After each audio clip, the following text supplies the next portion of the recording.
Millones creen que cuando uno muere va al cielo o a una esfera de vida superior, a menos que haya sido una persona mala, en cuyo caso irá a un lugar de castigo como el infierno o el purgatorio. Pero al mismo tiempo, otros cristianos afirman que el que muere permanece en un sueño hasta la resurrección, sin saber nada de lo que ocurre a su alrededor. Son dos posiciones bien extremas y, por supuesto, es muy importante conocer la verdad. ¿Habrá alguna evidencia que nos ayude a descubrirla? Bienvenido a este programa.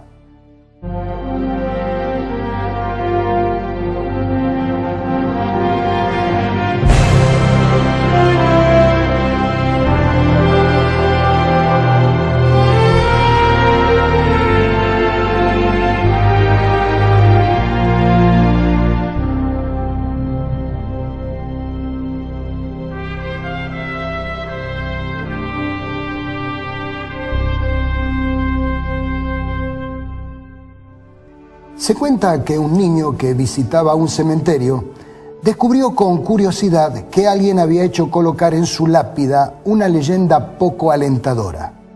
Decía así: «Detente, amigo, que pasas. Como tú eres, fui yo. Como yo soy, serás tú. Prepárate a seguirme». Felizmente el chico tenía entre sus cosas un plumón para marcar, así que con él escribió sobre la tumba: «Como no sé dónde te fuiste, no tengo ningún interés en seguirte». Pero ese niño inevitablemente debía crecer y a su tiempo sencillamente debería seguir a todos los que nos precedieron en este ciclo de nacer, crecer, quizá multiplicarse, envejecer y morir. En la actualidad, miles de personas quisieran alejar de sí la idea y la realidad de la muerte. Pero es imposible. La vemos por doquier, la sentimos constantemente. Cada hoja que se desprende del árbol es una hoja que muere.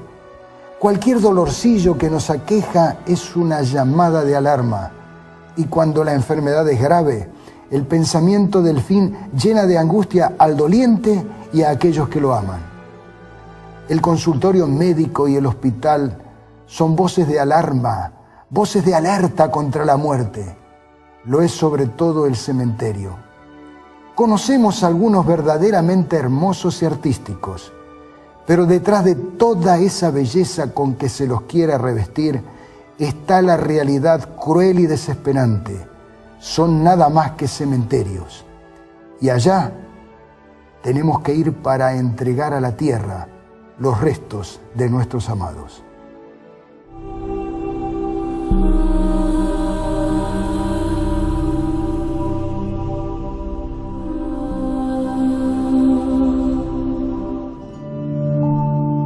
No existe un país, una provincia, una ciudad, un pueblo o una aldea que no cuenten con un cementerio. Algunos son muy famosos, como el cementerio del Padre Lachaise de París. Esta ciudad de los muertos es una más de las atracciones turísticas de la Ciudad Luz, como se conoce a la capital de Francia. Es un cementerio muy antiguo que los turistas visitan para descubrir las tumbas de los famosos. Allí yacen, entre otros, los músicos Federico Chopin y Georges Bizet, Samuel Hahnemann, el inventor de la homeopatía, la cantante Edith Piaf, apodada el Gorrión de París, y la renombrada María Callas. Algunas tumbas son majestuosas, otras son sencillas, y a muchas ya las ha destruido el tiempo. Un cementerio muy dramático está en Perú, en el Callejón de Huaylas, donde se encontraban las ciudades destruidas por el terremoto y aluvión del 31 de mayo de 1970. La visión es sobrecogedora. Miles de toneladas de rocas y tierra cubren totalmente las casas, edificios y templos de las que fueran las pintorescas y apacibles ciudades de Ranraírca y Yungay, donde yacen sepultados sus casi 25.000 moradores. Muchos han muerto en las guerras que la humanidad ha sufrido desde la más remota antigüedad. Un cementerio famoso que lo recuerda es el de Arlington, Virginia, donde yacen los norteamericanos que ofrendaron sus vidas por su patria. Otro, no menos famoso, es el Gettysburg, Pensilvania, que alberga a los muertos de la Guerra Civil. De vuelta en Francia, encontramos el cementerio de Verdun, en el mismo campo de batalla donde los cadáveres de alemanes y franceses se apilaban en las trincheras de la Primera Guerra Mundial. Hay monumentos funerarios que son verdaderamente imponentes. Uno de ellos es la tumba de Lenin, en la Plaza Roja de Moscú. Otro es el de Mustafa Kemal Atatürk, el padre de la patria turca, en Ankara, su capital. Uno más, el de Napoleón Bonaparte, en Les Invalides, París, y otro más, el imponente edificio de la tumba de Constancia, construida por su padre, el emperador Constantino, en la Vía Nomentana de Roma. A muchos de estos monumentos, por su imponencia, se los denomina mausoleos, nombre tomado de la tumba de Mausolo, rey de Halicarnaso, que figuraba entre las originales 7 maravillas del mundo antiguo. Probablemente las tumbas más grandes del mundo son las pirámides de Keops, Kefren y Micerino, en pie desde hace 4000 años, y no menos famoso fue el sepulcro del faraón Tutankamón, con su enorme riqueza intacta, que fue descubierto en 1922 por Howard Carter, después de varias campañas arqueológicas en el Valle de los Reyes en Egipto.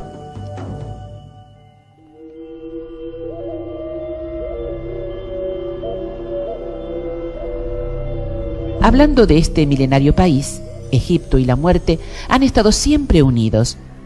Una de las primeras cosas que vienen a nuestro recuerdo tan pronto lo mencionamos son las momias.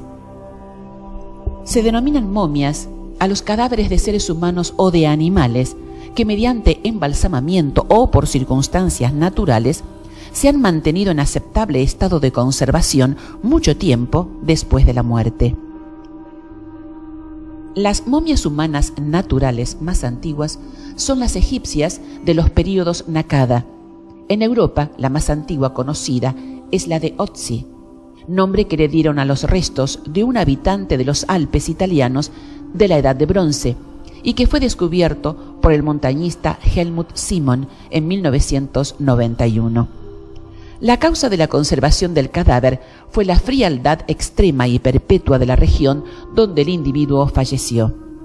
Se han hallado momias naturales también en Dinamarca, Inglaterra, China, Colombia, Irán, México, Argentina y muchos otros lugares.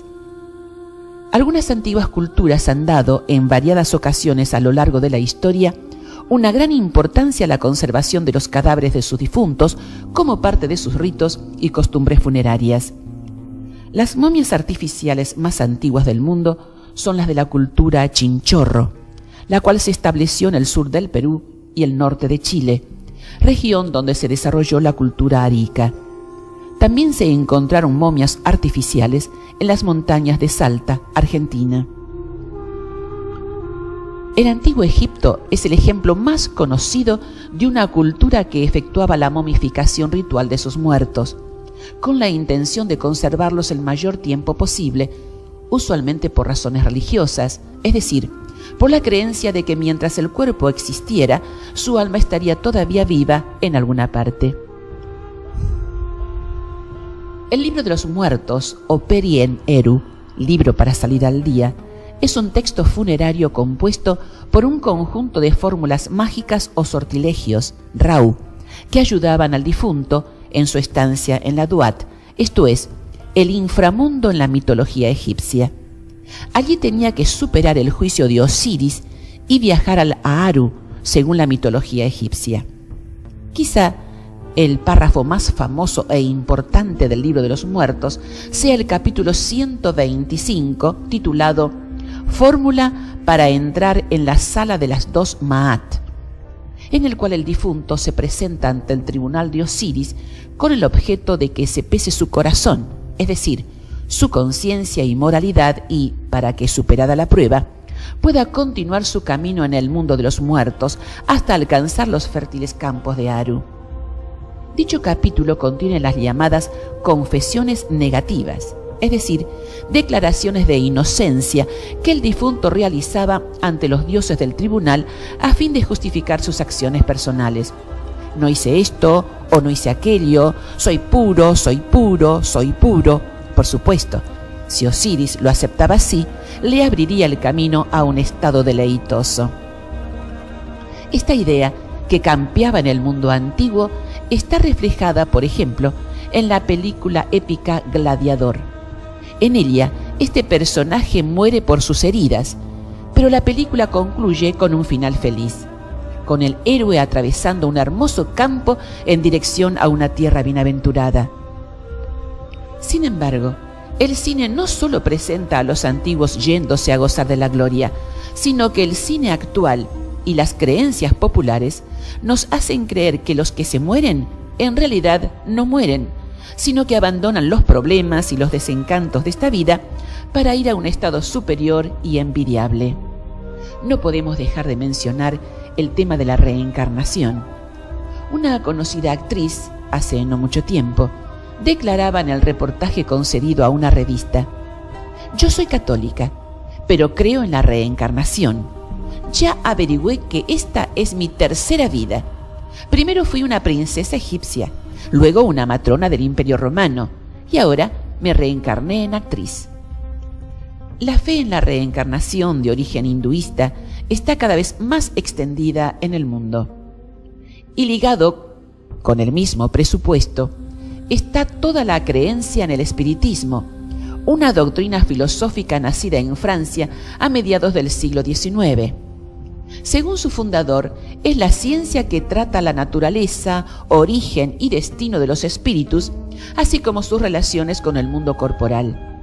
El término espiritismo surgió como un neologismo creado por el francés Allan Kardec para nombrar específicamente la doctrina de los espíritus, que presentó en una cantidad de ideas recopiladas y codificadas por él en 1857 en el Libro de los Espíritus. Por la misma época, en 1848, en una modesta casa en Hydesville, un pueblo del estado de Nueva York, las hermanas Catherine y Margaret Foss comenzaron a comunicarse mediante golpes con el supuesto espíritu de un buhonero muerto y enterrado en el sótano de su casa. Más tarde, estas mujeres inventaron un tablero que dio origen a la Ouija, que se llamó originalmente un telégrafo de los muertos. El nombre de Ouija viene porque generalmente el espíritu responde sí a la primera pregunta: ¿hay alguien ahí? Recordemos que sí en francés es oui y en alemán ja. Hoy la idea de que más allá de esta vida y otra vida está presente en la mayoría de las personas, fomentadas por las películas y las tradiciones populares. Ya lo había señalado el rey Salomón en su libro, que es un compendio de sabiduría.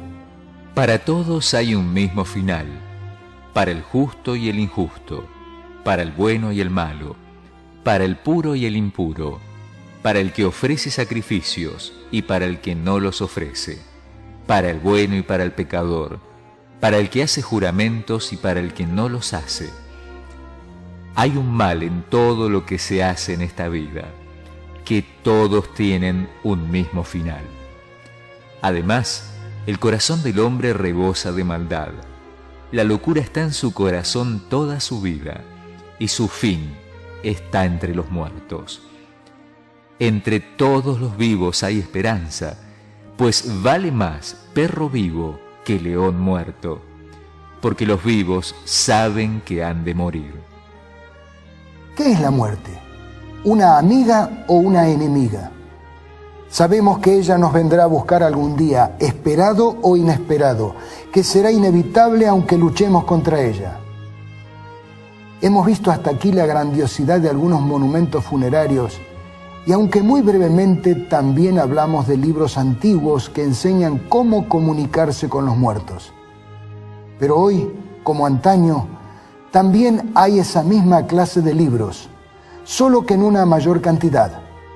Hay libros oscurantistas, hay libros espiritistas, y no faltan los que adquieren un tinte científico, como el famoso Vida después de la vida de Raymond Moody. que popularizó la idea de una luz al final del túnel. Pero es significativo que científicos de la Universidad de Maribor, en Eslovenia, después de haber estudiado el caso de 52 pacientes con paro cardíaco, llegaron a la conclusión de que la luz que ven es causada sencillamente por un aumento del dióxido de carbono causado por el paro de la respiración. El mismo aumento de dióxido de carbono causó la misma sensación a personas que lo han padecido al subir a grandes alturas. Podemos comparar todos esos libros como mapas que tienen errores y que lo llevarán a un destino diferente al que usted quería llegar. Fue diferente el destino del pueblo de Israel. Sus monumentos funerarios siempre han sido muy modestos y su libro, es decir, la Biblia, ha sido el que tiene la mayor cantidad de luz para iluminar la oscuridad del misterio de la muerte.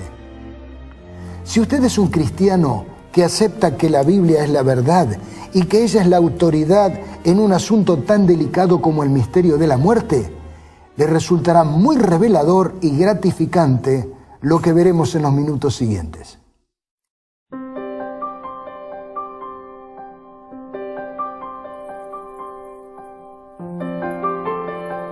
¿Qué es la vida?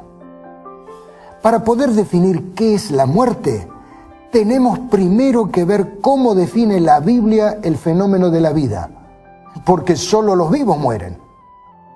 En el relato bíblico, el hombre llegó a la existencia por un acto creador de Dios. Leamos en Génesis capítulo 2, verso 7. Entonces Dios, el Señor, modeló al hombre del polvo de la tierra, sopló en su nariz aliento de vida, y el hombre llegó a ser un ser viviente. Aquí hay una ecuación matemática. Al polvo de la tierra se le añade el aliento de vida y el resultado es un ser viviente. Analicemos cada uno de estos tres elementos buscando su significado, no solo en nuestro idioma, sino también en las lenguas bíblicas. Es fácil entender lo que surgió del polvo de la tierra. Fue el cuerpo humano, perfectamente construido por el supremo artista. El esqueleto, los músculos, el corazón y todo el sistema circulatorio, el aparato digestivo, los ojos, los oídos, las manos, los pies, en fin, cada órgano estaba listo para funcionar e interactuar con los otros en armonía. Así como esta pequeña pero potente computadora, una maravilla capaz de hacer asombrosas tareas. Pero el cuerpo humano, así como esta computadora, estaba inactivo, inerte.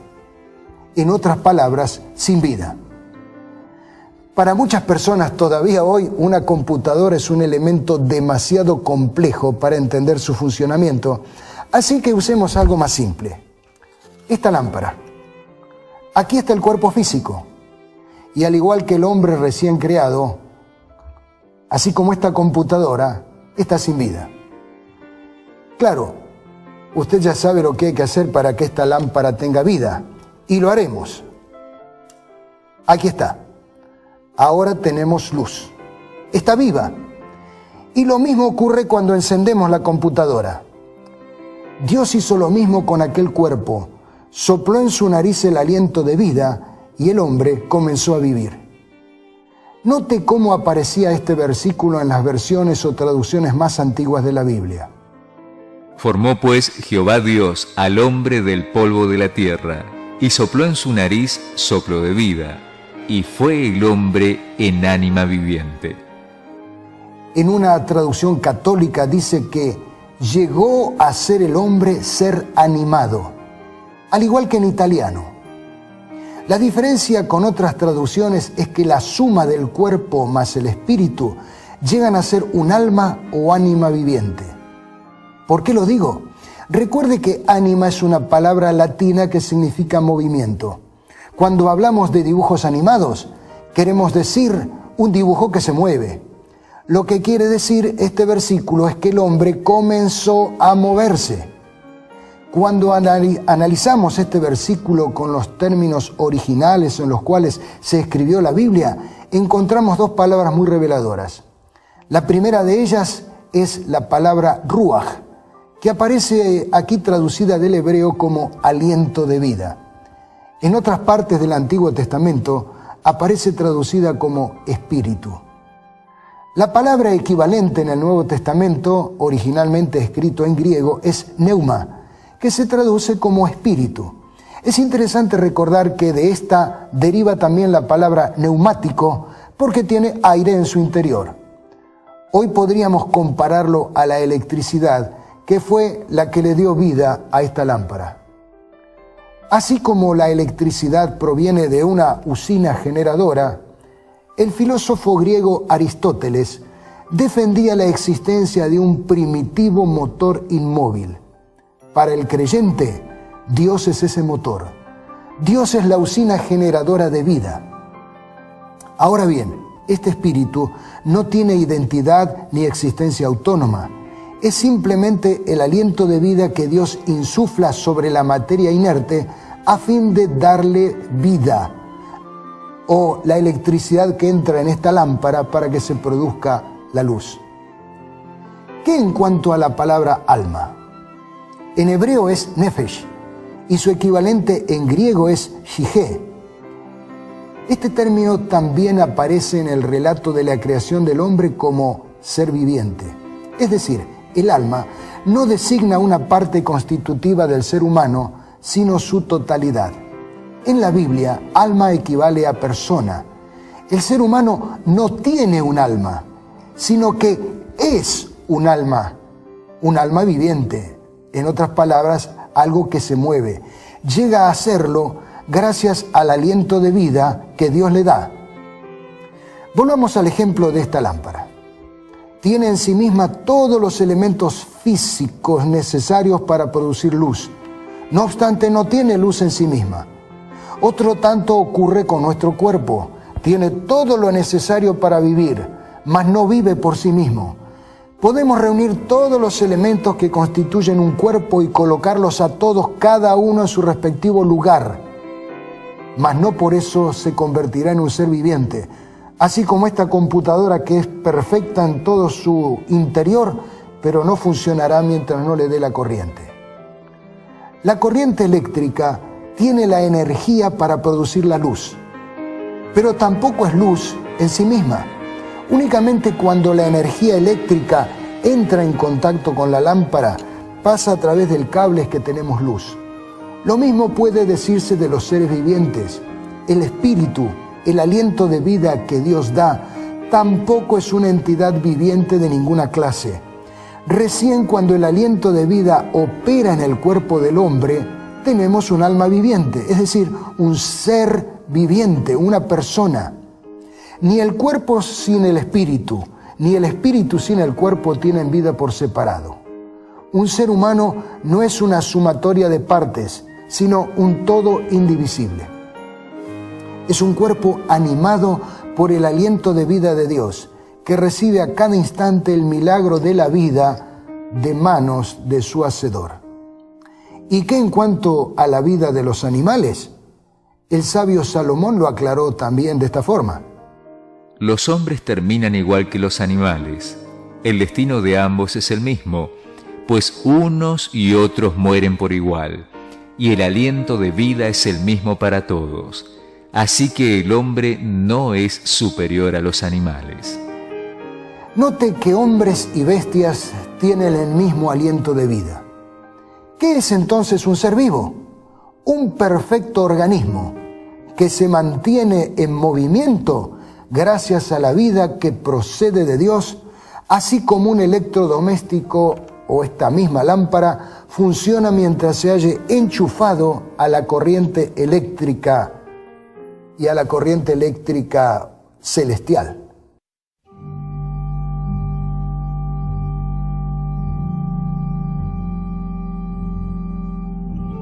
Ya sabemos qué cosa es un ser vivo. Ha llegado ahora el momento para que hablemos de la muerte. En un lenguaje muy poético, mientras da sabios consejos a los jóvenes, Salomón también describe el final de la vida. Acuérdate de tu Creador en los días de tu juventud, antes que lleguen los días malos y vengan los años en que digas, no encuentro en ellos placer alguno. Antes que dejen de brillar el sol y la luz, la luna y las estrellas, y vuelvan las nubes después de la lluvia. Acuérdate de tu Creador antes que se rompa el cordón de plata y se quiebre la vasija de oro, y se estrelle el cántaro contra la fuente, y se haga pedazos la polea del pozo. ¡Qué figuras significativas! Antes que se rompa el cordón de plata, antes que se quiebre la vasija de oro, joven, adulto, anciano, acuérdate de Dios, antes que el cántaro que va a buscar agua se rompa contra la fuente. Se nos está presentando la verdad de que algo que era bonito se rompe, se deshace, que ya no existirá más. Y así concluye. Volverá entonces el polvo a la tierra, como antes fue, y el espíritu volverá a Dios, que es quien lo dio. El espíritu no es una entidad que sobrevive al desvanecimiento del cuerpo. Este ruaj que vuelve a Dios en el momento de la muerte es similar a lo que ocurre cuando yo corto la corriente de esta lámpara. La luz ha desaparecido, porque ya no recibe más la electricidad. El apóstol Santiago lo dijo en muy claras palabras. El cuerpo sin el espíritu está muerto. Pero hay quienes creen lo contrario. Sin embargo, la Biblia no enseña que el espíritu del hombre tenga una conciencia y que vaya al encuentro de su Creador tras abandonar el cuerpo en el momento del deceso. No pretendo darle una clase de electrónica, pero permítame recordarle que en esta lámpara tenemos dos cables y hay dos contactos en un enchufe, porque, dicho en forma muy sencilla, lo que hay aquí se llama corriente eléctrica. ¿Por qué se llama corriente eléctrica? Porque es un flujo, una corriente de electrones. La corriente eléctrica es el paso de electrones desde el polo negativo al polo positivo. Dios es la usina de vida y el hombre recibe la corriente de vida todo el tiempo en que Dios la provee. Cuando Él la corta, se apaga la luz de la vida y sobreviene la muerte. La única fuente es Él, y sin Él no hay absolutamente ninguna posibilidad de vida. Muchos creen que el alma es inmortal, pero esa no es la enseñanza de la Biblia, porque hay varios textos que indican lo contrario. Por ejemplo, he aquí que todas las almas son mías, como el alma del Padre, así el alma del Hijo es mía. El alma que pecare, esa morirá. Esta misma expresión está en inglés, francés, portugués, etc. Sin embargo, las traducciones modernas dicen, la persona que peque morirá. Nos dan la razón al confirmar que alma es igual a persona. De hecho, en Números capítulo 6, versículo 6, leemos la expresión persona muerta. La palabra traducida como persona es nefesh, es decir, que la Biblia habla del alma muerta. El alma no es inherentemente inmortal, nada en el ser humano lo es. Toda la persona llega a la vida cuando nace y toda la persona muere. ¿A dónde van los muertos? ¿Saben algo de los vivos? Note con qué claridad Salomón expuso el estado inconsciente de los que mueren. Entre todos los vivos hay esperanza, pues vale más perro vivo que león muerto. Porque los vivos saben que han de morir, pero los muertos no saben nada, ni esperan nada, pues su memoria cae en el olvido. Sus amores, odios y pasiones llegan a su fin, y nunca más vuelven a tener parte en nada de lo que se hace en esta vida. Y todo lo que te venga a la mano, hazlo con todo empeño, porque en el sepulcro a donde te diriges no hay trabajo, ni planes, ni conocimiento, ni sabiduría. También Job asegura que los fallecidos no saben nada de lo que ocurre con los que quedaron en esta tierra. Todo el capítulo 14 del libro que lleva su nombre es muy revelador. Citemos solo este versículo. Si sus hijos reciben honores, él no lo sabe. Si se les humilla, él no se da cuenta. Dios no quiere la muerte. El Señor le pidió al profeta: diles, así dice el Señor, el Eterno: vivo yo que no me complazco en la muerte del impío, sino en que se vuelva el impío de su camino y que viva. Dios quiere lo mejor para nosotros. La muerte no es una amiga, como algunas filosofías y ciertas religiones pretenden. Es una intrusa, es indeseable. Por cierto, cuando Jesús, a quien le habían avisado de la enfermedad de su amigo Lázaro, llegó a Betania, allí le confirmaron que ya hacía tiempo que había muerto. Con esta noticia y en presencia de sus discípulos, dice el apóstol amado que Jesús lloró. Es muy revelador que el versículo más corto de la Biblia exprese los sentimientos de nuestro Salvador. Si usted lee por completo el capítulo citado, notará que Jesús amaba a esa familia herida y sintió el mismo dolor que sentimos nosotros cuando perdemos a un ser querido. Pero también en este capítulo se nos dan detalles en cuanto a qué ocurre cuando una persona muere y además presenta la más grande de las esperanzas. Analicemos estos asuntos. En primer lugar, cuando le avisaron a Jesús de la enfermedad de Lázaro, esto respondió Jesús a sus discípulos: nuestro amigo Lázaro duerme, pero voy a despertarlo. Señor, respondieron sus discípulos, si duerme, es que va a recuperarse. Jesús les hablaba de la muerte de Lázaro, pero sus discípulos pensaron que se refería al sueño natural. Por eso les dijo claramente: Lázaro ha muerto, y por causa de ustedes me alegro de no haber estado allí, para que crean, pero vamos a verlo. Jesús dijo que Lázaro estaba durmiendo, comparando de esta manera la muerte con un sueño. En la enseñanza bíblica, la tumba no es un lugar lúgubre, sino un lugar de transitorio descanso. Cuando por fin llegaron a Betania, todos acompañaron a Marta y María, las hermanas del muerto, hasta la tumba. Era una cueva cuya entrada estaba tapada con una piedra. Quiten la piedra, ordenó Jesús. Señor, objetó Marta, la hermana del muerto, que ya debe oler mal, pues lleva allí 4 días. ¿No te dije que si crees verás la gloria de Dios?, le contestó Jesús. Entonces quitaron la piedra. Jesús, luego de orar, gritó con todas sus fuerzas: Lázaro, sal fuera. El muerto salió, con vendas en las manos y en los pies, y el rostro cubierto con un sudario. Quítenle las vendas y dejen que se vaya, les dijo Jesús. En otra oportunidad, Jairo, un dirigente de una sinagoga, vino a pedirle ayuda porque su hija estaba enferma.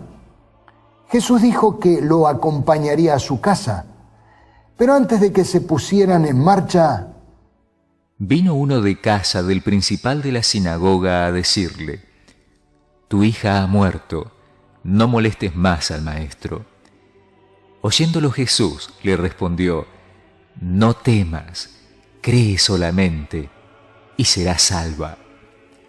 Entrando en la casa, no dejó entrar a nadie consigo, sino a Pedro, a Jacobo, a Juan y al padre y a la madre de la niña. Y lloraban todos y hacían lamentación por ella. Pero él dijo: no lloréis, no está muerta, sino que duerme. Y se burlaban de él, sabiendo que estaba muerta. Noten la misma idea. Para Jesús, la muerte es un sueño, es algo trivial. Desafiando las burlas de la multitud, Él, tomándola de la mano, clamó diciendo: «Muchacha, levántate». Entonces su espíritu volvió, e inmediatamente se levantó, y él mandó que se le diese de comer. La resurrección fue posible porque el dador de la vida le volvió a dar el espíritu. El aliento de vida volvió y ella se levantó. Otro incidente que involucra a otro joven es el del hijo de una viuda de la aldea de Naín. Lo llevaban a enterrar en medio de la congoja popular. En camino al cementerio, el cortejo fúnebre se encuentra con Jesús. Y cuando el Señor la vio, se compadeció de ella y le dijo: «No llores». Y acercándose tocó el féretro, y los que lo llevaban se detuvieron. Y dijo: «Joven, a ti te digo, levántate». Entonces se incorporó el que había muerto y comenzó a hablar, y lo dio a su madre. Un refrán popular dice: mientras hay vida, hay esperanza. Y otro señala: todo tiene solución menos la muerte. Pero con Jesús, mi amigo, hasta la muerte tiene solución. Entonces podríamos cambiar así los refranes: todo tiene solución, hasta la misma muerte. Aunque ya no haya vida, todavía te queda la esperanza. Y hay algo también inmortal. Son las palabras que Jesús le dijo a Marta. Las mismas palabras que aseguran que ni la muerte puede separar a los que esperamos a nuestro Salvador. Yo soy la resurrección y la vida. El que cree en mí, aunque muera, vivirá. Los primeros cristianos sufrieron violentas persecuciones a manos del Imperio Romano. Por eso las palabras del apóstol Pablo eran un consuelo para quienes iban a morir o habían perdido a un ser querido. Tampoco queremos, hermanos, que ignoréis acerca de los que duermen, para que no os entristezcáis como los otros que no tienen esperanza. Porque si creemos que Jesús murió y resucitó, así también traerá Dios con Jesús a los que durmieron en él. Note que Pablo vuelve a usar la palabra dormir. Para él está claro, los muertos están durmiendo. Pero, ¿despertarán algún día? Claro que sí. Pablo agrega: por lo cual os decimos esto en palabra del Señor, que nosotros que vivimos, que habremos quedado hasta la venida del Señor, no precederemos a los que durmieron. Porque el Señor mismo, con voz de mando, con voz de arcángel y con trompeta de Dios, descenderá del cielo, y los muertos en Cristo resucitarán primero.